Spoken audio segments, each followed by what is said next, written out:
Well, hey there, Mama, and welcome back to the Moms Overcoming Overwhelm podcast, episode 102. I'm Emily McDermott, and I'm here beside you on this journey as we work together to declutter your home, head, and heart.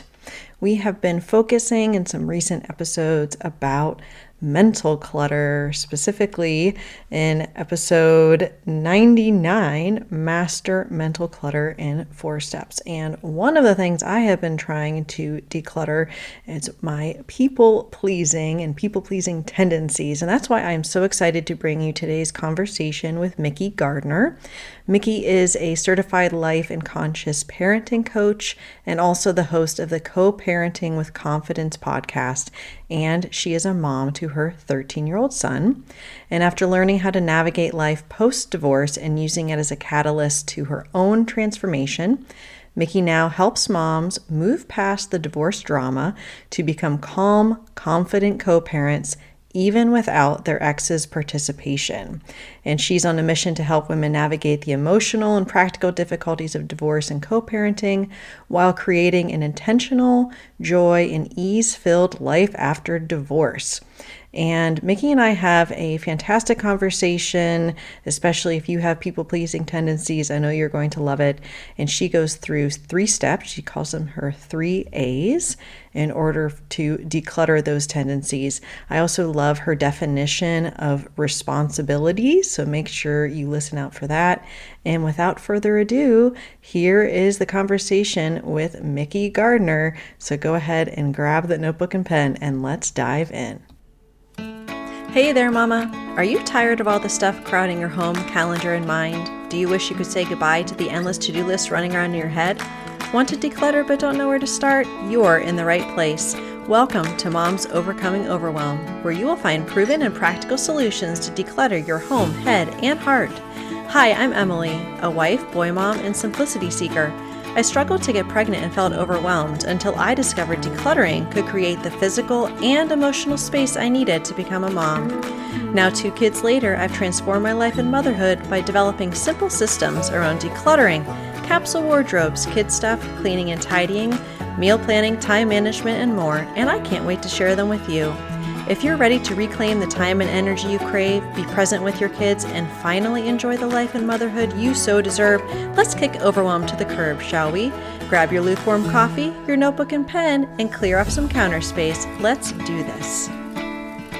Well, hey, Mikki, thank you so much for coming on the Moms Overcoming Overwhelm podcast. I am really excited to talk to you today.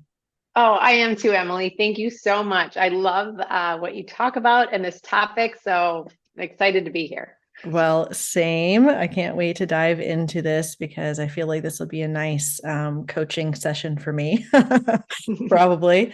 But before we dive into all things people pleasing and mental clutter and all the things, I would love it if you could introduce yourself, tell us a little about you and your family, the parents that you serve, and if you ever have any free time moments, what you like to do in that free time. I love that. Okay, so my name is Mikki Gardner. I have one son. He is 13. I am divorced. I have been divorced. We separated when he was 3, so it's been about 10 years now. And I never intended to get divorced. I don't think anyone does. I had checked every box like every good perfectionist. I did all the things to guarantee a happy life.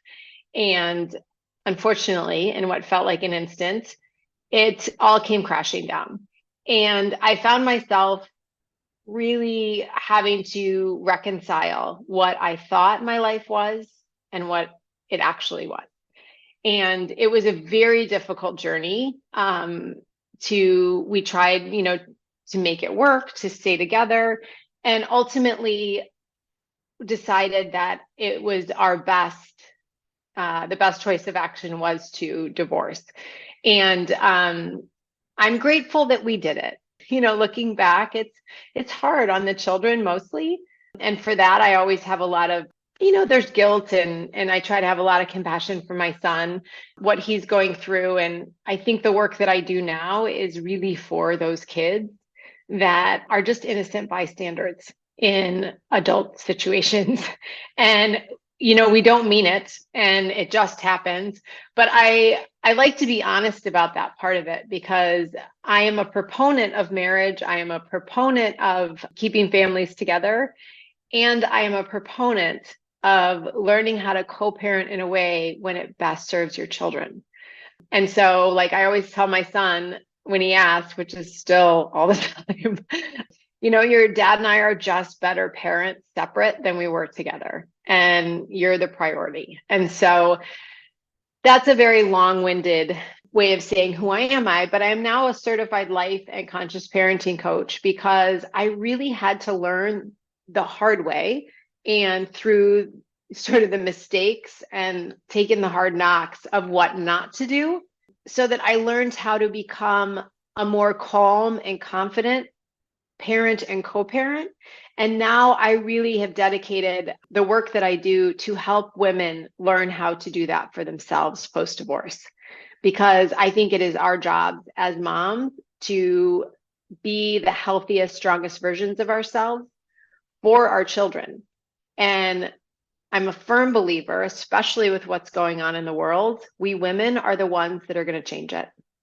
And it's our job to step up, and we change it by changing our homes, by changing our inner environment, our insides. And when we change, everything changes. And so that's what I'm super passionate about. I'm a life coach. Like I said, I work one-to-one with clients. I have a co-parenting with confidence podcast, which I love. I'm about to be an author, which I'm so excited about. And I'm a mom to a 13-year-old boy and a 4-legged chocolate lab, Carl, who you may hear snoring at times under my desk. And when you're not writing books and taking care of your child and your dog and life coaching, is there anything you like to do just for you? So just for me, yeah. Well, you asked me this question and said free time, and I thought, do I have free time? And I don't know that I do, because I intentionally build in time in my day for the things that I love. Love that. And so I start out every day with meditation. I walk every day, even if it's, some days it's 20 minutes, some days it's an hour and a half. Carl doesn't like those days. He's a little bit lazy. Sorry, Carl. But I love yoga. So I do a lot of yoga. So, but I don't consider it, like when you ask that, I'm like, I don't consider it free time. It's things that I do build into my life. Tonight, my parents are coming over for dinner. I'm super blessed to have my parents nearby. So, at least once or twice a week, I cook for family and friends, which I used to be an event planner and caterer.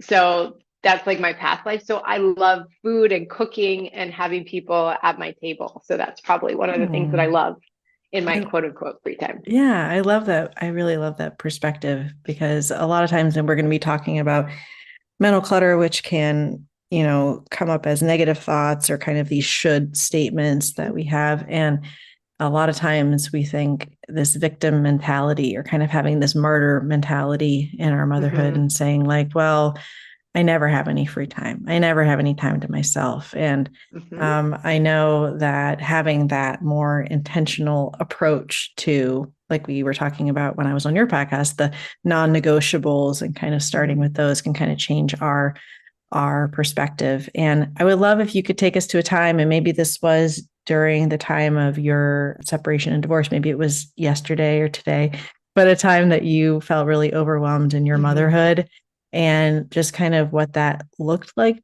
for you, and what was the catalyst that made you realize that you needed to change something, that things weren't working, whether it be for you or your son, and what did you do? Oh, I sort of debate on how honest to be on this one. And I guess honesty is the policy here, right? Yes. I think I'm just getting into the teenage years. So let's be honest. I don't know what I don't know yet. So as of today, I'm going to go back to that time when I had just gotten divorced. And I think this is something that I see with so many of my clients is I made this big decision. We have gone through the divorce process. We're now separate. Why do I still feel like you know what? And I would say it was probably the year after my divorce when I felt most overwhelmed, most anxious. I was a ball of anxiety.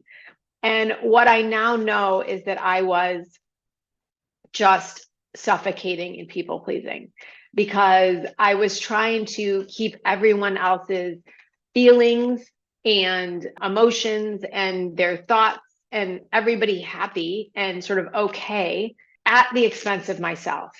And I was really drowning in, I think, what you talk about, which is clutter. My house looked clean all the time, right? But things were disheveled. There was no organization to things. I was very, very frantic. And now looking back, I have this horrible habit of moving. Like when something happens, I'm like, let's just move, like it'll be great. I just moved, by the way, 4 months ago. So I'm now starting to see my own pattern here. But I moved, I'm on my 21st move in my life. So I moved a lot as a child.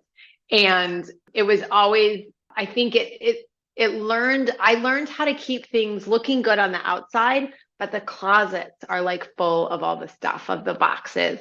And I felt like that's how I was feeling when I was overwhelmed after my divorce. I was trying so hard to keep everything look okay and convince everyone that I was okay and I wasn't suffering from this.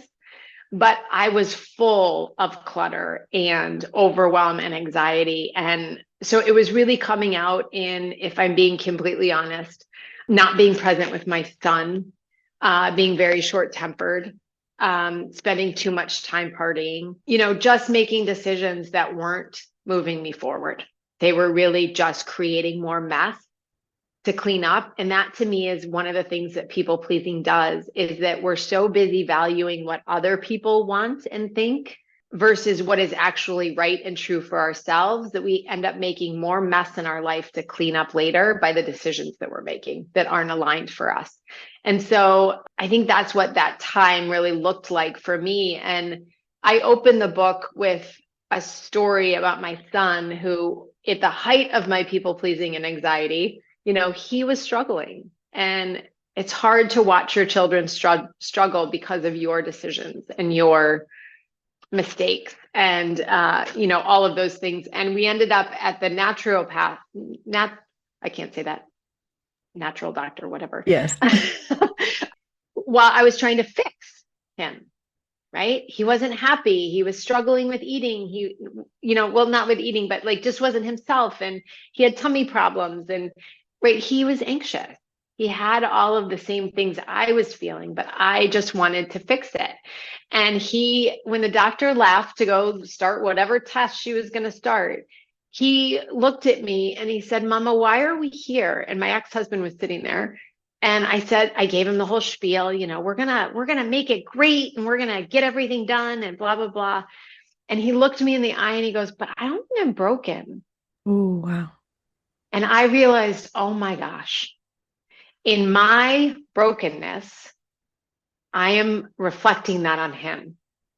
And I think looking back, that was probably the catalyst for when I started to really say, okay, something's got to give here, because he was the one voicing it to me, if that makes sense. So that was really like the catalyst, I think. Yeah. Again, hindsight being 2020, where I started to at least start to be honest with myself. And then that is a whole journey after that. So, Well, thank you for sharing that. yeah. And I've had times in my motherhood where I realize, like you said, you kind of have the mirror turned back to yourself and you're like, oh, okay. Ooh, yeah. And it does not feel good. Does not feel good. But yet it is oftentimes the thing that takes us past what we were just doing out of survival and then be able to move towards something better.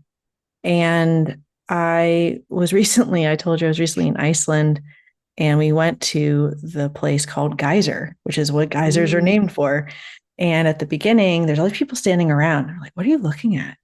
And it just is kind of calm. And then you kind of have the bubbling, and the bubbling, and the bubbling. And then all of a sudden, explosion. Oh, wow. Yeah. And I feel like when we're having these chronic cycles of people pleasing, we want it to appear like the surface is calm.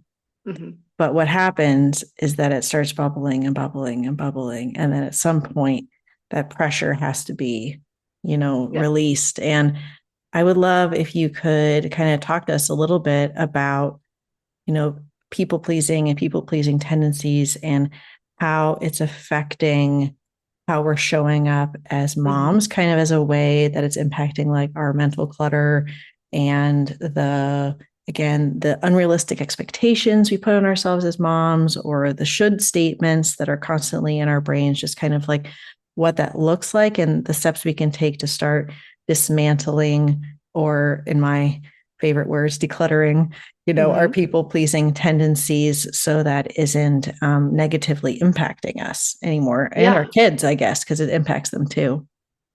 Yeah, so I have a three-step framework that I work with all my clients on and that I talk a lot about on my podcast. But before I jump into that, I think it's like, what is people pleasing? Because a lot of us are like, well, I'm not really a people pleaser, am I? Right? So, I think there's a couple questions that we can start to ask ourselves, of if we do sort of, and it's not a type of person you are, it's a tendency. So it is a coping strategy, people pleasing is, that we learn as children to handle a chaotic environment. We learn how to cope with all of the chaos that's going on outside of us by trying to be pleasing, to trying to be accountable, really accommodating, the good girl, right? We won't even get into the laundry list of things in culture and society and religion that just tells us be a good girl, be accommodating, don't have needs, all of these things, and it's literally so pervasive in our world of what we live with, that is suggesting that we should just please others. And what that says is that you don't matter, that you are not of value. And that is the exact opposite of what is true in the world, which is you do matter. You are valuable, right? You are fully worthy and enough exactly as you are. But when we buy into these people pleasing lies, it really is trying to control everyone else because we don't have the ability to handle our own feelings and emotions, right? It's like the smoke and mirrors, like, don't look over here, right? Don't look at what's happening in my closet. Just look over here, like you said, on the surface. And so some ways that you maybe realize you might have some of these tendencies are you really quick to agree just to avoid a conflict, right? Or any confrontation? Do you often feel really responsible for how other people feel? Do you apologize a lot? I'm trying to stop apologizing. It's like the hardest thing. I actually Same. apologize for apologizing and then like not apologizing the other day. The woman was staring at me like I had lost my bloody mind. I'm like, I'm sorry. I'm not sorry. No, I'm sorry that I'm not sorry, but I'm not sorry. She's like, oh my God. Like, so that's mine of choice right now. Do we do things that you don't want to, right? Just because you don't want to disappoint the other person? Do you accept fault when you're not to blame? Co-parents out there. Do we find it hard to say no? Right? That's a big one. Are we extremely upset or uncomfortable when someone is upset with us? Right? And we'll do anything to get them to not be upset with us. Do we go to great lengths to avoid conflict? Do we push our needs aside for others? And this is a big one. Do we give hoping that the other person will reciprocate the love and affection that we're asking for? And then do you find yourself frustrated or resentful often? Nodding my head, checking every Uh-huh. box, every Right? We single one. do. We do because it's really it's more of a tendency again and a coping strategy that we've learned versus like who you are as a person. And so for people pleasing, what we want to learn to do is to start to step out of that, right? So that we are not just trying to keep the peace, but actually creating our own peace, right? And so we want to learn how to stop being the peacekeeper and start actually creating peace, whether or not other people reciprocate that, right? And it's really, I believe, getting out of the reaction A lot of us, what we're seeing in the world right now is just really reactive people getting triggered and not being able to regulate their emotions, and learning how to take 100% responsibility over in co-parenting 50%, right? And I define responsibility as the ability to respond, right? And so it's really deciding how much response do I want to have in any given situation, and learning how to do that, and learning how to not value what other people think more than you value what you think. And so those are some of the ways that people pleasing shows up. But how do we start to get there? Well, that's where, again, I have these sort of 3 A's. You have the 3 C's, which I love, like we try to make it as simple as possible. I have a 3-step framework that really helps us turn chaos into calm. And it is awareness, agency, and aligned action. So I can kind of walk through each of those if you want. But yeah, that'd be great. so awareness is where everything starts, right? We have to be aware of something before we can change it. And so oftentimes what this will look like is just understanding, like at the beginning, just understanding when we're getting triggered, when we are activated, right? Because so one thing I see so often is, this idea that, well, I can't not respond, or I had to respond because he sent me this, or you you send a text asking for something very benign, and the other person comes back with a full frontal assault on you, on your character, right? And then you're like, oh, I have to defend myself, right? I can't let them get away with that. So then you defend, and then the next attack comes, and then defend, right? And you're just in this cycle of nasty grams that just doesn't stop. So as soon as you realize that you have gotten into the nasty gram cycle, as soon as you realize you're triggered, as soon as you realize that you're flooded with emotion, that's your moment of awareness. And so what we want to do is hit the pause button and just pause and take 3 deep breaths in and out, right? You breathe in through your nose, out through your nose 3 times until you feel yourself kind of calm just a little bit. The reason that we have to do this is that our brain can only go, so we have basically 2 brains. We have the one that's our primitive brain that's attached to our nervous system, and that's responsible for fight or flight or all the things. That's just reacting, right? That's the unconscious. It happens before we even know it, right? That's why we get triggered. It's like, how did that happen? Well, it just happened, right? Because of all the things happening for you. And I won't get into any of that. But then we also have this really wise part of our brain, the prefrontal cortex, that is the part that helps us make decisions, like all the things you talk about. But the blood doesn't go both directions. Only one can work at each time. So if we are in a very heightened emotional state, we have to calm our nervous system down so that we can kick our other brain online so that it can start to do what we need it to do. So that is really the awareness piece, is learning how to calm your nervous system so that you can step into the thinking brain. And this is the part that I think we don't teach our children often enough. We didn't get taught, like in school, but really understanding that we have the capacity to manage our own nervous system so that we can experience a situation differently. So that's really awareness. The second of the 3 A's is agency, which is simply a fancy word for choice. And I know that we all feel like we have no choices, right? I have no choice. I just have to do this. That's a lie. There is always a choice. And the beautiful thing is that the universe made it super simple because there's only 3. So we can accept something, we can change it, or we can leave it. Accepting means, can I accept the situation exactly as it is and move on without anger or resentment? If you can, fantastic. Like, accept and off you go, right? No problems. Then there's change. Now, this isn't changing other people or changing a situation, but can I change something that would shift the situation?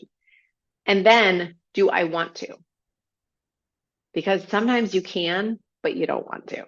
And that's okay, right? You get those choices.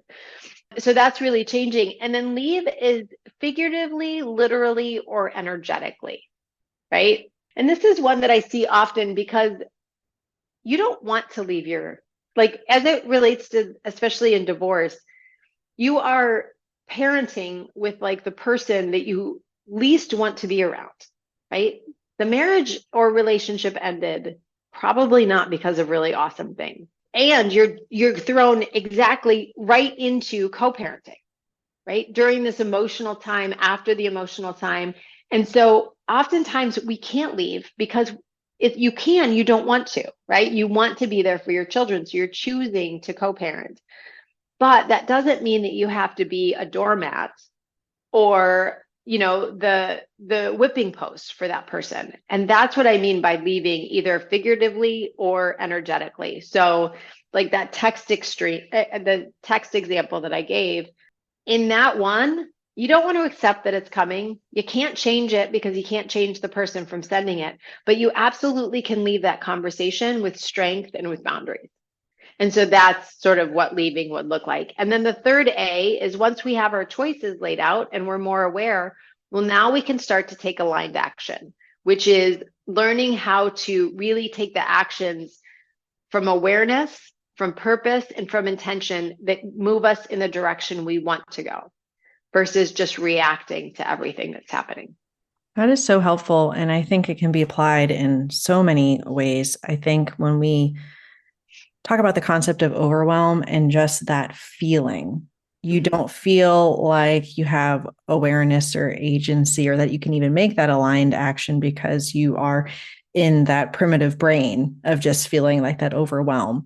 Right. And so, and when you were going through those examples, I know your perspective is very much on the co-parenting side. Mine is in the, I have a very strong-willed 5-year-old who will often be like, asking for milk, and you pour the milk and he'll say, I didn't ask for milk. And my brain is like telling the truth, like I am a woman of integrity, like, all of these things, and the people pleasing. And so then I'm wanting to argue with my 5-year-old that no, indeed, you did ask for milk. And I've learned that doesn't get me anywhere. So I like that idea of especially the energetically deciding to leave, because sometimes I try to physically leave and my sweet son follows me everywhere. So it's more of the like energetically, I'm not going to engage, or as we like to say in our house, my husband and I, we don't want to poke the bear. Right. So just being able to have that agency and be able to have, like you said, taking that responsibility, because I would think in a people pleasing cycle, you feel like you're just at the whim of what's going on around you, like it's just, okay, I'm helping others and whatever they need is what I'm going to do. And so I don't have any say in the matter. So I'm just going to do whatever is going to cause this to end now, instead of thinking like, no, I'm choosing not to engage in this situation with my son. So like I said, I told you were going to be taking me to a coaching session, and this definitely is. No, and you know what? Mine's 13. He still follows me to like, I just cannot stop with the mouth. And, we get the children we have for a reason. I remind myself of that over and over. Like he's my learning opportunity. This is why he's here. So, but it is important to understand that we do have the capacity, right? Again, we can't change other people or the situation, but we are absolutely in control of how we experience it. And so when people pleasing, when we start to understand what it really is our inability to feel our own emotions and not get hooked in, right? The reason we're trying to control all these people and please and do all of it is because we don't think that we can handle the emotions that we might experience. Yeah. So it really is almost like just a lack of self-trust, likely because you have been told, and not you in particular, Emily, but like many of us, be seen and not heard, just go along, just be helpful, do all these things. And so we've gotten all this messaging without really understanding that we do have all of the answers inside of us. Yeah. When we're able to be more calm and clear. And so it's really important for us to start to understand, where do we people please? And there are times, listen, people pleasers are amazing. Like we're the best, right? Because people like us, we get all the things done. we are high achievers. We do all the, like, there's a great part of it. And I don't want to suggest that it's all bad, Mm-hmm. right? But we have to understand the shadow side of it, Yeah. which is when we're doing it at our own expense. And when we're afraid of what negative feelings might come, so we're just trying to like do anything we can to get around it. My offer for you is maybe you just stop and become aware of what's actually happening so you can choose what you want to do with that. Because I think that story that I told before, it was my inability to slow down and just be honest with myself about what was going on that was creating more and more and more chaos and mess Yeah. versus just learning to sort of step back and say what actually is happening here. And then choosing from that point, I can't change everything, but can I start to prioritize? Can I start to simplify? Can I start to live a life with more intention so I can control at least part of what's happening, right? The part that Yeah. I have control over me, I learned to start there. That is incredibly Miss helpful. the boat, right? On how Mm-hmm. much power we actually have. Yeah. That is so helpful. And I am learning a ton. So I want, when we're wrapping up here, to tell us the name of your book and where we Hmm. can get said book, and then also the best way for the listeners to connect with you. Oh, well, thank you. Yeah, so it's called The Guide to Co-Parenting Well, How to Stop Playing Peacekeeper and Start Parenting Peacefully. There's a lot of P's in that. I've had to do a lot of work on, on saying that. It is coming out December 5th. So I think by the time this airs, it will already have launched, but this is amazing. But if you go to my website, which is just my name, Mikki Gardner with two K's and an I, two I's too, I guess, Mikki Gardner. There is a book page, and I created a free downloadable workbook that is going to accompany it. So if you buy the book, then you just have to go over and you get the free workbook, which I think is going to be great to actually help you implement what we're learning Mm-hmm. like immediately. So you can really start to feel change right away. And then there's going to be a lot of other book things happening. I also have a podcast, which is Co-Parenting with Confidence, where I talk about all of these issues and how to really become the creator of your own peace Yeah. instead of just try to keep everyone else's. Oh, love that. Um, yeah, and so those are and the Instagram, those are the kind of the places that I hang out. But I would love for everyone to get the book and read it and let me know what they think about it. Yes. Well, I will link to all that in the show notes. And Thank Mikki, you. thank you so much for coming on the show. It was great talking to you. I definitely learned a lot. You really blessed my listeners. So I just really appreciate your time. Well, Emily, I really appreciate what you're doing in the world and the value you're adding. So thank you so Yeah. much. And thank you for this opportunity. If you like today's podcast, here's what you can do. Just take 30 seconds to leave me a review. I know you're a busy mama. You're overwhelmed, in fact. But 30 seconds of your day makes such an impact. I'll be blessed by your words. They'll definitely make my day. And who knows, you might be entered for this month's giveaway. In Apple Podcasts, scroll down to write a review. Thanks so much for your time. I'm so grateful for you.